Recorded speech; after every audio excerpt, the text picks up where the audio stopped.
College life ಮತ್ತು school life ಮತ್ತು engineering life ಎಲ್ಲದನ್ನು ನೋಡ್ಕೊಂಡು ಬಂದಿದ್ದೀರಿ. ಆ ಟೈಮಲ್ಲಿ ಯಾರ ಮೇಲೆ ಕ್ರಶ್ ಆಗಿತ್ತಾ ಸರ್? ಅಲ್ಲ, ಫ್ರ್ಯಾಂಕ್ಲಿ ಸ್ಕೂಲ್ ಕಾಲೇಜ್ನಲ್ಲಿ ಇವೆಲ್ಲ ಭಾಳ ಸ್ವಾಭಾವಿಕವಾಗಿರ್ತಕ್ಕಂಥ ವಿಷಯಗಳು, ಎಲ್ಲ ಹುಡುಗರು ನಾವು ಚರ್ಚೆ ಮಾಡುವಂಥದ್ದೇ ವಿಷಯಗಳು. ಆದರೆ ಅಷ್ಟು ಧೈರ್ಯನೂ ಇರಲಿಲ್ಲ. ಹಂಗಲ್ಲ ಆದರೆ ನಾವು ಹಂಗಿದ್ದೀವಿ ಏನೋ, ಓಕೆ ಓಕೆ. ನಾವು ಅಷ್ಟಕ್ಕೆ ಆ ಮಟ್ಟಕ್ಕೆ ನಾವು ಇನ್ನೂ ಬಹಳ ಮಾಡೋದಿದೆಯಪ್ಪ,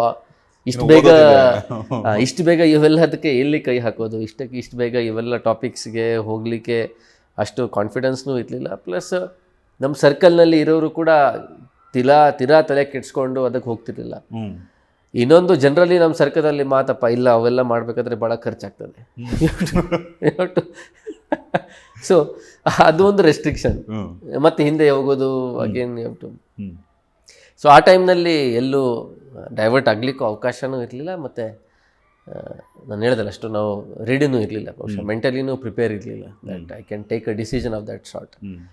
ಸುಮ್ಮನೆ ಊರಲ್ಲಿ ಎಲ್ಲರೂ ಯಾರೋ ಒಬ್ಬರು ಹಿಂದೆ ಹೋಗ್ತಾರೆ, ನಾವು ಇಬ್ಬರು ಹಿಂದೆ ಹೋಗೋದು, ಅದಕ್ಕೆ ಪ್ರಾಬಬ್ಲಿ ಆ ರೀತಿ ಮನಸ್ಸಿರಲಿಲ್ಲ. So whether if I am taking a decision, it has to be 100% decision. So ಹಾಗಾಗಿ ಸ್ಕೂಲ್ ಕಾಲೇಜ್ ಲೆವೆಲಲ್ಲಿ ಎಂದೂ ಆ ವಿಷಯಗಳಲ್ಲಿ ಹೋಗಲಿಲ್ಲ. ಸೊ ಮದುವೆ ಆಗಿದೆ ಯಾವಾಗ ಸರ್? ಯಾವ ಇಯರಲ್ಲಿ? IPS ಆದಮೇಲೆ 2017.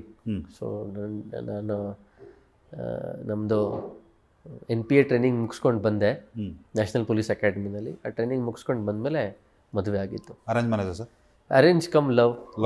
ಅದಕ್ಕೆ ಸರ್ ನಾನು ಕೇಳಿದ್ದು, ಅಂದರೆ IPS ಆದಮೇಲೆ ಲವ್ ಆಗಿದೆ ಅಥವಾ ಬಿಫೋರ್? ಇಲ್ಲ ಹಾಗೇನಿಲ್ಲ. ಆ್ಯಕ್ಚುಲಿ ನಾವೆಲ್ಲರೂ ಸಿವಿಲ್ ಸರ್ವಿಸ್ ಪ್ರಿಪರೇಷನ್ನಲ್ಲಿ ಜೊತೆಗೆ ಓದ್ತಿದ್ವಿ. ಮೇಡಮ್ ಏನು ಮಾಡ್ತಾರೆ ಸರ್? ಅವರು ಮಹಾರಾಷ್ಟ್ರ ಸ್ಟೇಟ್ ಸರ್ವಿಸ್ನಲ್ಲಿ ಸೆಲೆಕ್ಷನ್ ಆಗಿದ್ದಾರೆ. ಸೂಪರ್. ಸೊ ಅವರು UPSC ಒಟ್ಟಿಗೆ ಓದಿದ್ದೀವಿ.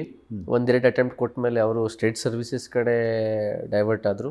ಅಲ್ಲಿ ಅವ್ರದ್ದು ಸೆಲೆಕ್ಷನ್ ಆಯಿತು. ನಂದು ಟ್ರೇಡ್ ಸರ್ವಿಸ್, ಅದಾದಮೇಲೆ IPS ಪೊಲೀಸ್ ಸರ್ವಿಸ್, ನಾನು ಅಕಾಡೆಮಿ ಹೋದೆ. ಹಾಗೆ ಸಂಪರ್ಕದಲ್ಲಿ ಇದ್ದೀವಿ. ಎಲ್ಲಿ ಒಂದು ಕಡೆ ಆ ಸ್ಟೇಜ್ನಲ್ಲಿ ಮೀಟಿಂಗ್ ಆಫ್ ಮೈಂಡ್ಸ್, ಅಂದರೆ ಒಂದೇ ಫ್ರೀಕ್ವೆನ್ಸಿನಲ್ಲಿ ಇದ್ದೀವಿ.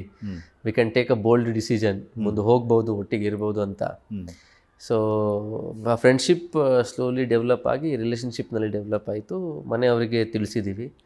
Since both of us were settled, ಅವರು ತುಂಬ ಮನಸ್ಸಿನಿಂದ ಬೆಂಬಲ ಕೊಟ್ಟರು. And then we married in 2017. Sir? ಹೌದು ಸರ್. ಮೇಡಮ್ ಹೆಸರು ಏನಂತ ಸೇವ್ ಇದೆ ಸರ್ ಫೋನಲ್ಲಿ? ಮಾಧವಿ ಅಂತಲೇ ಇದೆ. ಅವ್ರು ಏನಂತ ಕರೀತಾರೆ ಸರ್ ನಿಮ್ಮನ್ನ? ಅಕ್ಷಯ್ ಅಂತಲೇ ಕರೀತಾರೆ. ಅಕ್ಷಯ್ ಅಂತಲೇ ಕರೀತಾರೆ. ಏನು ಪೆಟ್ ನೇಮು? ಏನಿಲ್ಲ, ಮೊದಲಿಂದನೂ ಹಂಗೆ? ಹೌದು. ಓಕೆ. ಈಗ ಸರ್ ನಿಮ್ಮ ಫೋನಲ್ಲಿ ಲಾಸ್ಟ್ ಕಾಲ್ ಮೇಡಮ್ಗೆ ಹೋಗಿದ್ದ ಅಥವಾ ಯಾರ್ಯಾರು ಆಫೀಸ್? ಇವಾಗ ನೀವು ಬಂದಾಗಲೂ ಅವ್ರದ್ದೇ ಫೋನ್ ಇತ್ತು. ಅವ್ರದ್ದೇ? Yes sir. Okay sir, IPS ಆಗ್ತೀರಾ, ದಕ್ಷಿಣ ಕನ್ನಡ ಜಿಲ್ಲೆಗೆ ಬಂದು ಪ್ರೊಬೇಷನರಿ ಪೀರಿಯಡ್ ಆರಂಭ ಮಾಡ್ತೀರಾ. ಪ್ರೊಬೇಷನರಿ ಪೀರಿಯಡಲ್ಲಿ ಸರ್ SP ಯಾರಿದ್ರು ನಿಮಗೆ? ಅವ್ರ ಮಾರ್ಗದರ್ಶನ ಹೇಗಿತ್ತು? ನಾನು ಡಿಸೆಂಬರ್ 2017ಕ್ಕೆ ಈ ರಾಜ್ಯದಲ್ಲಿ ಬಂದೆ. ಇನಿಷಿಯಲಿ ಹಿರಿಯ ಅಧಿಕಾರಿಗಳನ್ನು ಎಲ್ಲರನ್ನ ಭೇಟಿ ಮಾಡಿದ ಮೇಲೆ ನಮಗೆ ಟ್ರೈನಿಂಗ್ಗೆ ಡಿಸ್ಟ್ರಿಕ್ಟ್ ಅಲೋಕೇಟ್ ಮಾಡ್ತಾರೆ. So it is part of district practical training. So ಟ್ರೈನಿಂಗೇ ಇರುತ್ತೆ, ಬಟ್ ಡಿಸ್ಟ್ರಿಕ್ನಲ್ಲಿ ಹೋಗಿ ನೀವು ಫೀಲ್ಡಲ್ಲಿ ಏನು ಪೊಲೀಸಿಂಗ್ ನಡೆಯುತ್ತೆ ಅದನ್ನು ಕಲಿಬೇಕಾಗಿರುವಂಥದ್ದು.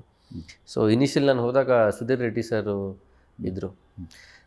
ಸ್ವಲ್ಪ ದಿನಕ್ಕೆ ಅವರು ಅಲ್ಲಿಂದ ಬದಲಾವಣೆ ಆಗಿ ಬೆಳಗಾಂ ಜಿಲ್ಲೆಗೆ ಹೋದರು. ಬೆಳಗಾಂನಲ್ಲಿ ಇರ್ತಕ್ಕಂಥ ರವಿಕಾಂತೇಗೌಡ ಸರು ಅವರು ದಕ್ಷಿಣ ಕನ್ನಡಕ್ಕೆ ಬಂದರು.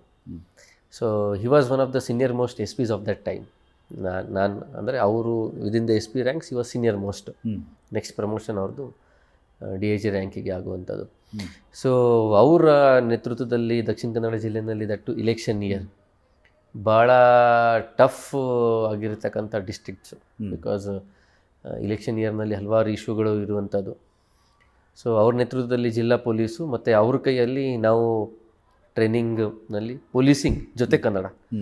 ಸೊ ಅವ್ರದ್ದೇ ಆದಂಥ ಕನ್ನಡ ಲ್ಯಾಂಗ್ವೇಜ್ ಬಗ್ಗೆ ವಿಶೇಷ ಆದಂಥ ಪ್ರೀತಿ ಇದೆ ಅವರಿಗೆ, ಬಹಳ ಗೌರವಿಸ್ತಾರೆ. ಅವ್ರ ತಂದೆ ಕೂಡ ಭಾಳ ಹಿರಿಯ ಲೇಖಕರು.